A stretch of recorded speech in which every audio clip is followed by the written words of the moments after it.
एक छोटे से गांव में एक पुराना गहरा कुआं था और उसी कुएं में रहता था एक मेंढक।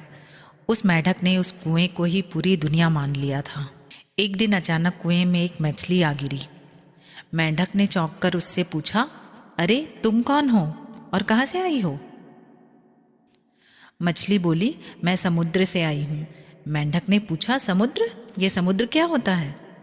समुद्र बहुत विशाल पानी का संसार होता है।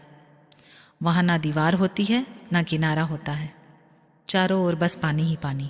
मेंढक ने कुएं में जोरदार छलांग लगाई और बोला, क्या इतना बड़ा होता है? मछली ने कहा, नहीं, इससे बहुत बड़ा। फिर मेंढक ने एक और छलांग लगाई और कहा, इससे बड़ा तो नहीं हो सकता। मछली ने कहा, भाई मेंढक, समुद्र इतना बड़ा होता है कि ऐसे हजारों कुएं उसमें समा जाएं। मेंढक नाराज होकर बोला, नहीं, तुम झूठ बोल रही हो, कुएं से बड़ा कुछ हो ही नहीं सकता। मछली ने उसे समझाया कि एक बार मेरे साथ चलकर देख लो, अगर अच्छा ना लगे तो वापस कुएं में आ जाना, कुआं तो है ही। काफ़ी समझाने के बाद मेंढक मान गया और मछली उसे अपने पीठ पर बैठाकर समुद्र तक ले गई।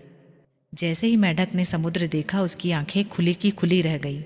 वह खुशी से चिल्ला उठा, यह तो सच में बहुत बड़ा है, यहाँ तो मैं जितनी बड़ी चाहूँ उतनी बड़ी छलांग लगा सकता हूँ।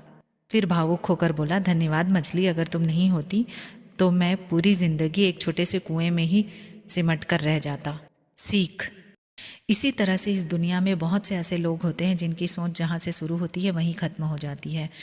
इसी वजह से 90% लोग सिर्फ नौकरी को ही सब कुछ मान लेते हैं, और जब कोई उन्हें नई अपॉर्चुनिटी, नई रास्तों के बारे में बताता है तो वे उस मेंढक की तरह कहते हैं, भला सरकारी नौकरी से बड़ा भी कुछ हो सकता है?